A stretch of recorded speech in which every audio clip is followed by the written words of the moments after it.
Deputy CM Pawan Kalyan ఈయన పేషికి ఈరోజు ఒక ఫోన్ కాల్ వచ్చింది. ఒక అగంతకుడు చేశాడు, 2 సార్లు ఫోన్ చేశాడు. 2 సార్లు కూడా బెదిరించింది ఏంటంటే పవన్ కళ్యాణ్ని హత్య చేస్తాను అని చెప్పేసి. అంతేకాకుండా ఒక అసభ్యకరమైన మెసేజ్ కూడా పంపించడం జరిగింది. దీంతో అక్కడ ఉన్నటువంటి సిబ్బంది అప్రమత్తం అయ్యారు. పవన్ కళ్యాణ్ కూడా ఈ విషయం అంతా తెలియజేశారు. తర్వాత పోలీసులకి ఇన్ఫర్మేషన్ ఇవ్వడం జరిగింది. అలాగే హోమ్ మినిస్టర్ కూడా ఈ విషయాన్ని పూర్తిగా తెలియజేయడం కూడా జరిగింది. అయితే ఇది ఒక కలకలం. ఆంధ్రప్రదేశ్ చరిత్రలోనే ఒక డిప్యూటీ సీఎంకి ఈ రకమైనటువంటి బెదిరింపు రావటం ఒక కలకలానే నిజంగా రేపింది. చాలామంది ఆశ్చర్యచకితులయ్యారు. అసలు ఏంటి పరిస్థితిని కూడా విషణవదనాలతో అభిమానులంతా కూడా కిన్నులయ్యారు. అయితే దీని మీద పోలీసులు వెంటనే ప్రతిస్పందించారు. ఆ ఫోన్ నెంబర్ ట్రేస్ అవుట్ చేశారు. సిగ్నల్ ఎక్కడ ఉంటుందో పసిగట్టారు. చివరికి విజయవాడకి సంబంధించిన ఒక లబ్బిపేటలో ఒక యువకుడి దగ్గర నుంచి వచ్చిందని చెప్పి అగంతకుడిని పట్టుకోవడం కూడా జరిగింది. అయితే ఈ పోలీసులు పట్టుకున్నప్పుడు ఇతను బాగా నిషాలో ఉన్నాడు, మద్యం మత్తులో ఉన్నాడు. అలాగే గంజాయి తీసుకున్నట్టుగా కూడా తెలుస్తుంది. అంటే గంజాయి పూర్తిగా నిషా ఎక్కిన తర్వాత ఇతను ఫోన్ చేశాడా, లేదా మద్యం మత్తులో చిత్తయ్యి ఇలాంటి బెదిరింపులకు పాల్పడ్డా, లేకపోతే ఇతని వెనకాల ఎవరైనా ఉన్నారా, ఏదైనా ముఠా ఏదైనా ఉందా అని చెప్పేసి ఇప్పుడు ఇన్వెస్టిగేషన్ చేసే ప్రక్రియలో పోలీసులు నిమగ్నమయ్యారు. అసలు ఎందుకు పవన్ కళ్యాణ్కి ఇలాంటి బెదిరింపులు వచ్చాయి, ఇది తెలుసుకునే ముందు ఈ వీడియోని ఆశాంతం స్కిప్ చేయకుండా చూడండి. ముఖ్యంగా సత్యవర్ధ పైపుల్ లైవ్ టీవీ అనేక ప్రసారాలను మీకు అందజేస్తోంది. మీకు కనుక కంటెంట్ నచ్చినట్టయితే లైక్ చేయండి. అలాగే మీరు బెల్ ఐకాన్ ప్రెస్ చేసి మీరు సబ్స్క్రైబ్ చేసుకొని మీ ఫ్రెండ్స్కి రిలేటివ్స్ కూడా ఈ మ్యాటర్ని మీరు షేర్ చేసినట్టయితే చాలామంది ఈ వీడియోస్ని చూసేటువంటి అవకాశం కూడా ఉంటుంది.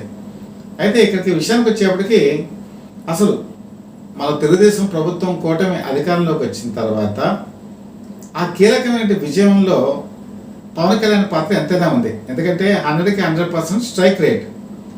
అలాగే ఇప్పుడు మహారాష్ట్ర మన జరిగినటువంటి ఎన్నికల్లో కూడా ఆయన వెళ్ళారు. అక్కడ కూడా 100% స్ట్రైక్ రేట్. ఓ విధంగా చూసుకుంటే దేశ రాజకీయాల్లో పవన్ కళ్యాణ్ చాలా కీలకమైనటువంటి పాత్ర వేస్తున్నారు. బీజేపీకి కూడా ఈయనంటే చాలా నమ్మకం గురి.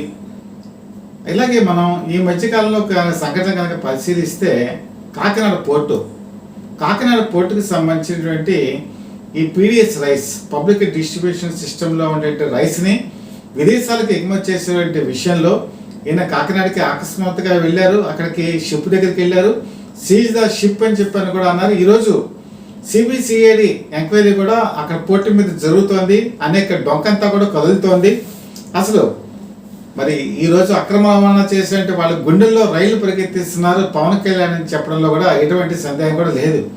దీంతో కొంతమంది ఎవరైనా సరే దీనికి లబ్ధిదారులు ఎవరైనా ఇలాంటి పనులు చేశారా అన్న ఒక సందేహం కూడా పోలీసులకు ఒక పక్కన కలుగుతోంది. మరో పక్కన కనుక చూసుకుంటే మరి తిరుపతి తిరుమల లడ్డు ఈ విషయంలో కూడా మనం ఆ రోజు యాన్యువల్ ఫ్యాక్ట్ అనే విషయం వచ్చిన సంగతి తెలిసిందే. దాని మీద తీవ్రమైన దుమారం కూడా చెలరేగింది. ఆ సందర్భంలో కూడా ఈయన ఏం చేశారు, ఆ రోజు ఒక దీక్ష వహించారు, తిరుపతి వెళ్ళారు, అక్కడ దర్శించుకున్నారు. మరి మన సనాతన ధర్మం గురించి మొత్తం అంతా కూడా చాలా క్లియర్గా చెప్పుకుంటూ వచ్చారు. సనాతన ధర్మం ఏంటి, దాని గొప్పతనం ఏంటి, దాన్ని ఏ విధంగా మనం నిలుపుకోవాలని చెప్పేసి చేసినటువంటి ప్రసంగం దేశం అంతా కూడా ఒక రకమైనటువంటి అంకిత భావంతో అందరూ కూడా పునర్కితం అయ్యేటువంటి ఇదిగా సాగింది. అయితే ఇది అందరికీ నచ్చదు కదా, కొంతమందికి నచ్చేటువంటి అవకాశమే లేదు. మరి అలాంటి సందర్భాల్లో ఈ సనాతన ధర్మాన్ని వ్యతిరేకించే వాళ్ళు ఎవరైనా సరే ఆయన మీద కక్ష పెట్టుకున్నారా, ఇది ఒక సందేహం కూడా చాలా మందికి కలుగుతుంది. అలాగే మనం కనుక ఈ మధ్య కనుక కామెంట్స్ కనుక చూసుకుంటే బంగ్లాదేశ్ మహమ్మద్ యూనస్ ఇప్పుడు తాత్కాలిక ప్రభుత్వం ఉంది. అక్కడ కూడా హిందువుల మీద దాడులు జరుగుతున్నాయి. అలాగా చూసుకుంటే అక్కడ కృష్ణకి భక్తులైనటువంటి అనేక మంది మీద దాడులు జరుగుతున్నాయి. హిందూ వాదుల మీద దాడులు జరుగుతున్నాయి. చాలా మందిని అరెస్టులు చేస్తున్నారు. మరి వాళ్ళని ఎక్కడా కూడా అడ్డుకునే ప్రయత్నం ప్రభుత్వం చేయటం లేదు. దీని మీద కూడా ఆయన ప్రతిస్పందించారు.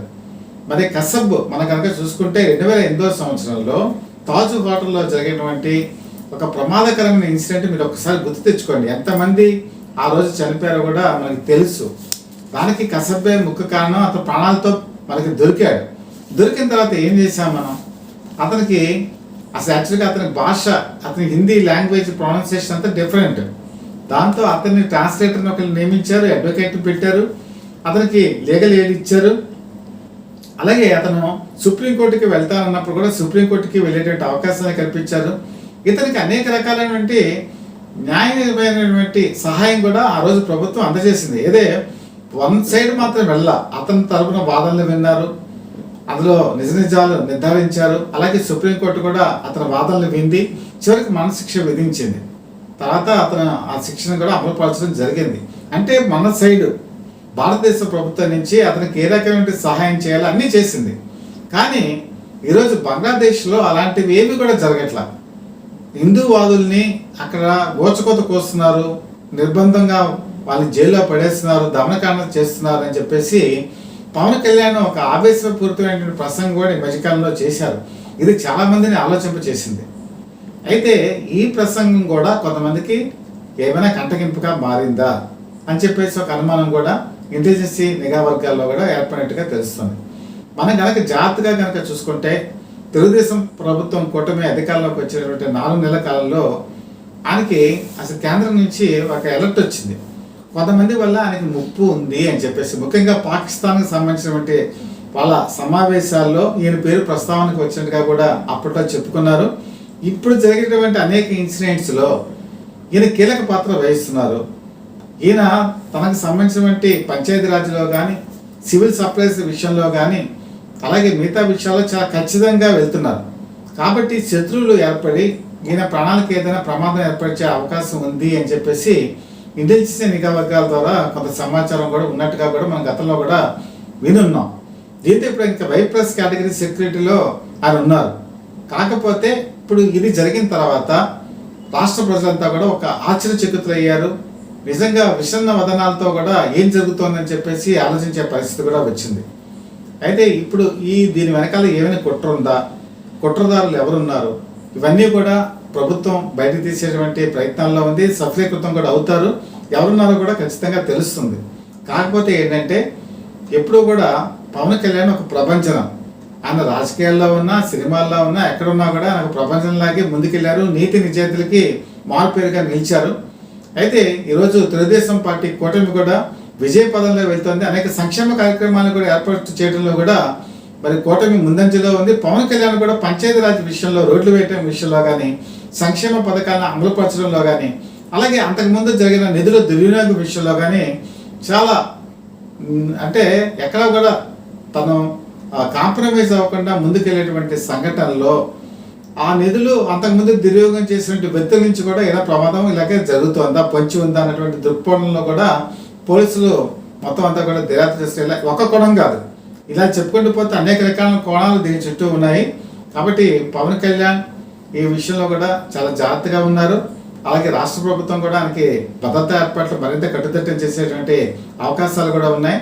ఏదైనా ఇది రాష్ట్ర చరిత్రలో మాత్రం అంతకుముందు ఎప్పుడూ వెలిగినటువంటి ఒక సంఘటన. నాకు తెలిసినంత వరకు 1983లో అప్పటి రాష్ట్ర ముఖ్యమంత్రిగా ఉన్నటువంటి మరి ఎన్టీ రామారావు దగ్గర అప్పుడు బాబ్జీ అనేటువంటి ఒక అతను కత్తితో దాడి చేశాడు. అది బొట్టనవేలికి అప్పుడు ఎన్టీ రామారావుకి గాయమైంది. అది అప్పట్లో ఒక సంచలనం. మరి ఇలాంటి ఫోన్ కాల్ రావటం ఇప్పుడు మరొక సంచలనం. ఈ సంచలనం వెనకాల అసలు ఎవరు కుట్ర జరుపుతున్నారో త్వరలో తేలేటువంటి అవకాశాలు స్పష్టంగా కనపడుతున్నాయి.